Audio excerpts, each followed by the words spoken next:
बिस्मिल्लाहिर्रहमानिर्रहीम। अस्सलामु अलैकुम। देखती आँखों सुनते कानों को मेरा सलाम। मेरा नाम यासिर क़य्यूम है और आप देख रहे हैं इन्फो टीवी। आज की वीडियो में हम दुबई वर्क वीज़ा और दुबई फैमिली वीज़ा के बारे में डिस्कस करेंगे। जैसा कि मेरी प्रीवियस वीडियो जिसमें हमने आपको दुबई विज़िट वीज़ा के बारे में कंप्लीट इन्फॉर्मेशन दी थी, अगर कुछ दोस्तों ने अभी तक वो वीडियो नहीं देखी तो इस वीडियो का लिंक मैं इस वीडियो की डिस्क्रिप्शन में ऐड कर दूंगा। आप उस पर क्लिक करके देख सकते हैं। उस वीडियो के रिलेटेड कोई भी आंसर क्वेश्चन आपको करना हो तो आप बज़रिया मेल, कॉल या मैसेजेस कर सकते हैं। हम आपकी रहनुमाई करते रहेंगे। चले हम आज के मेन टॉपिक की तरफ आते हैं। वर्क वीज़ा और फैमिली वीज़ा आज की वीडियो में हमने डिस्कस करना था।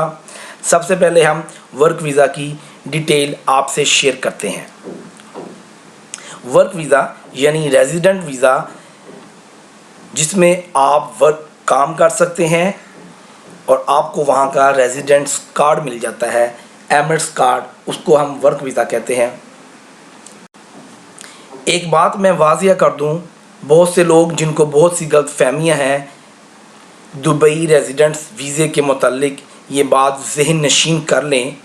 वो लोग जिनके पास वर्क वीज़ा है, मतलब residents UAE visa, Emirates ID है और वो लोग दुबई में मौजूद हैं, उनका रेजिडेंट वीज़ा 1 मार्च से पहले एक्सपायर हो गया था।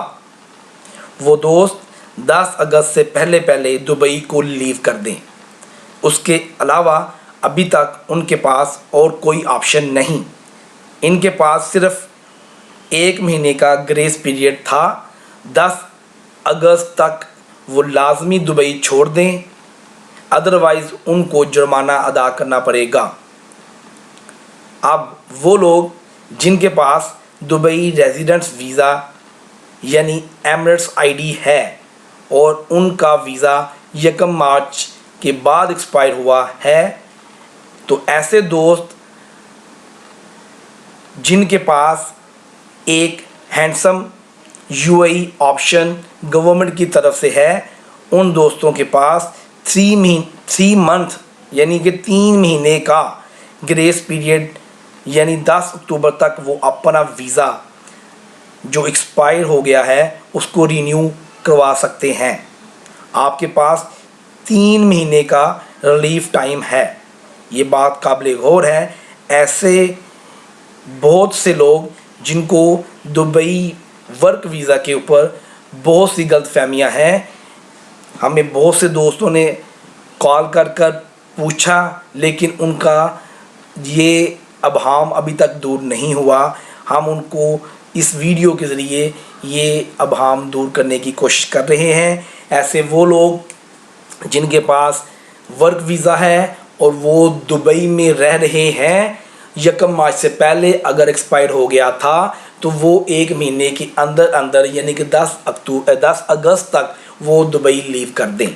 ऐसे वो लोग जिनके पास दुबई का रेजिडेंट वीज़ा था और वो 1 मार्च के बाद एक्सपायर हुआ है और वो लोग दुबई में मौजूद हैं, ये बात बहुत ध्यान से सुनने वाली है। वो लोग दुबई में मौजूद हैं, ऐसे लोगों के लिए 3 महीने का ग्रेस पीरियड यानी कि 10 अक्टूबर तक उनके पास ये रिलीफ टाइम है। ऐसे वो लोग जो दुबई का वीज़ा रखते हैं और वो अपने मुल्क में मौजूद हैं, यानी कि दुबई में मौजूद नहीं, वो अपने मुल्क यानी पाकिस्तान, इंडिया, बांग्लादेश, व्हाटएवर किसी भी मुल्क में मौजूद हों, ऐसे लोगों के पास सिर्फ 1 महीने का ग्रेस पीरियड है। यानी कि वो 10 अगस्त तक अपना मुल्क पाकिस्तान, इंडिया, बांग्लादेश, व्हाटएवर कोई भी मुल्क जिससे वो आप तल्लुक़ रखते हों, अपना मुल्क छोड़कर आप 10 अगस्त तक दुबई एंटर हो जाएं। अदरवाइज़ आपका वीज़ा एक्सपायर्ड कंसीडर किया जाएगा। यानी कि आपका वीज़ा कैंसिल हो जाएगा, फिर आप न्यू वीज़ा लेके दुबई एंटर हो सकते हैं। इस एक्सपायरेशन से बचने के लिए आपको 10 अगस्त तक टाइम मिल गया है। आप अभी से ICA GDFA से अपनी अप्रूवल लेने के लिए ट्राई करते रहें। अगर आप खुद से ट्राई करते हैं तो वेल एंड गुड, अदरवाइज़ आप हमारी खिदमत हासिल कर सकते हैं। हमारा कॉन्टैक्ट नंबर, हमारा ईमेल एड्रेस इस वीडियो के आखिर में आपके साथ शेयर कर दिया जाएगा। आप अपना ICA GDF से अप्रूवल लें और अप्रूवल लेने के बाद जब आपको कंफर्मेशन मेल मिल जाती है दुबई गवर्नमेंट की तरफ से, तब आप उसके बाद टिकट कंफर्म करवाएं। टिकट कंफर्म करवाने के बाद, ये मैं डिटेल इसलिए वाज़िया तौर पे बता रहा हूँ कि लोगों को बहुत सी कन्फ्यूजन है। सिर्फ इमेजिन करवा रहा हूँ आपको, सपोज करवा रहा हूँ कि आपके पास 10 अगस्त तक का टाइम पीरियड है और आप अगर 6 अगस्त को टिकट कंफर्म करवाते हैं तो 3 दिन पहले जाने से पहले टिकट जिस दिन आपकी टिकट का टाइम है उस दिन 3 दिन पहले आप अपना PCR टेस्ट करवाएं, क्योंकि PCR टेस्ट करवाने के बाद आपके पास 72 आवर्स होंगे उसको एक्सपायर होने के लिए। PCR टेस्ट का भी एक्सपायरेशन है, 3 दिन का टाइम फ्रेमवर्क है। उसके बाद PCR टेस्ट आपका कैंसर कंसीडर किया जाएगा, यानी कि एक्सपायर कंसीडर किया जाएगा, वरना आपको दोबारा PCR टेस्ट करवाना पड़ेगा। तो PCR टेस्ट करवाने से उसका दोबारा करवाने से बचने के लिए आपको 3 दिन पहले, जिस दिन आपका डिपार्चर है, आपने एयरपोर्ट रवाना होना है, उससे 3 दिन पहले आप किसी भी Chagatai lab, Shaukat Khanam lab, किसी भी लैब से जो रिकमेंडेड है दुबई गवर्नमेंट की तरफ से, वहाँ से आप PCR टेस्ट करवाएं। PCR टेस्ट करवाने के बाद आप अपना PCR टेस्ट रिपोर्ट लेके और अप्रूवल लेटर लेके आप अपना टिकट कंफर्म लेके आप दुबई रवाना हो सकते हैं। तो जी हाँ दोस्तों, अब हम अपने नेक्स्ट टॉपिक की तरफ जाते हैं, फैमिली वीज़ा।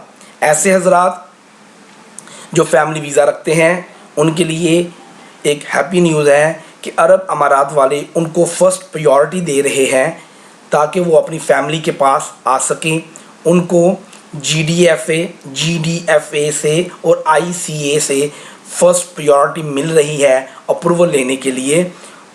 उनको कोई दिक्कत नहीं हो रही, उनकी अप्रूवल जल्द एक्सेप्ट हो रही है ताकि वो अपने प्यारों से जल्द मिल सकें। ऐसे वो लोग जिनके पास फैमिली वीज़ा है उनको ICA और GDFA से किसी किस्म की दिक्कत नहीं हो रही, वो अपनी अप्रूवल लें और अपना PCR टेस्ट करवाकर वो दुबई का कंफर्म टिकट लेके दुबई अपने प्यारों के साथ मिल सकते हैं। उनको किसी किस्म की परेशानी नहीं है क्योंकि first priority government of Dubai उनको दे रही है।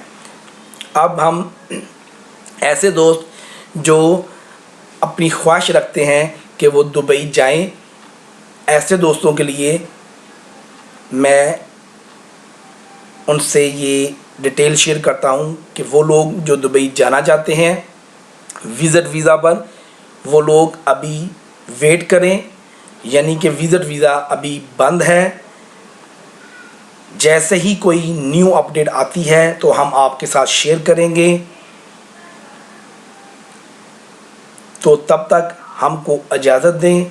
नेक्स्ट वीडियो में हम आपके पास दुबई के नए रूल और नए कवानीन के बारे में मज़ीद डिस्कशन करेंगे। तब तक के लिए मेरा नाम यासर क़य्यूम है, मुझे इजाज़त दें। शुक्रिया, अल्लाह हाफिज़।